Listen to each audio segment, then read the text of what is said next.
From duck to dim sum, the kitchen inside Shondae restaurant in Johannesburg gives Chinese immigrants a little taste of home. Hong Kong native and restaurant owner Kun Chan immigrated to South Africa almost 40 years ago. It was easy to make money in South Africa back then. Chan used to have a restaurant in the old original Chinatown. He closed that business because people got scared going to the old Chinatown due to crime.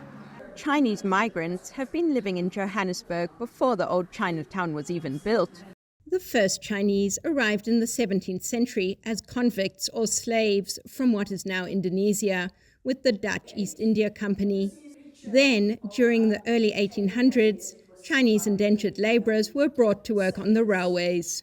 The original Chinatown on Commissioner Street was established in the 1880s when free Chinese from the impoverished south of China came to the frontier mining town as part of the gold rush. Then, in 1948, South Africa established the apartheid system.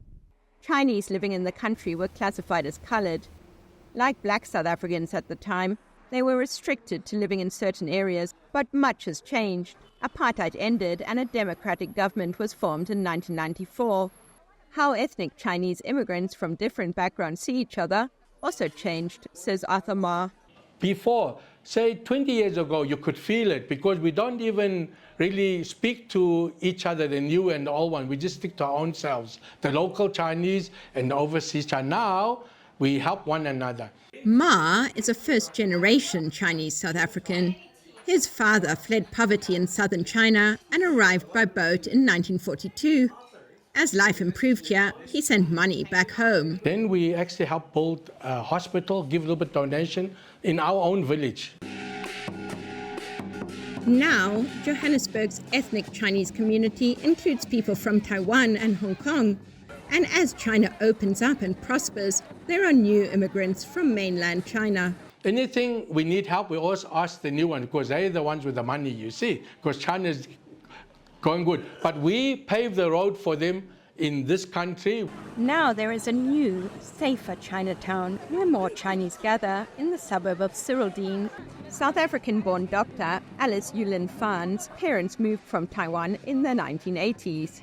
My dad and my aunt opened up factories in Bloemfontein, and then afterwards they opened up restaurants. So quite. Yulin Phan and Chan's children and grandchildren can now live where they choose to live in the city. Many have professional jobs, but still come to the new Chinatown where Chan has relocated his restaurant. Eating, celebrating festivals, events that bring ethnic Chinese from different backgrounds together to keep traditions alive. Kate Bartlett, VOANews, Johannesburg.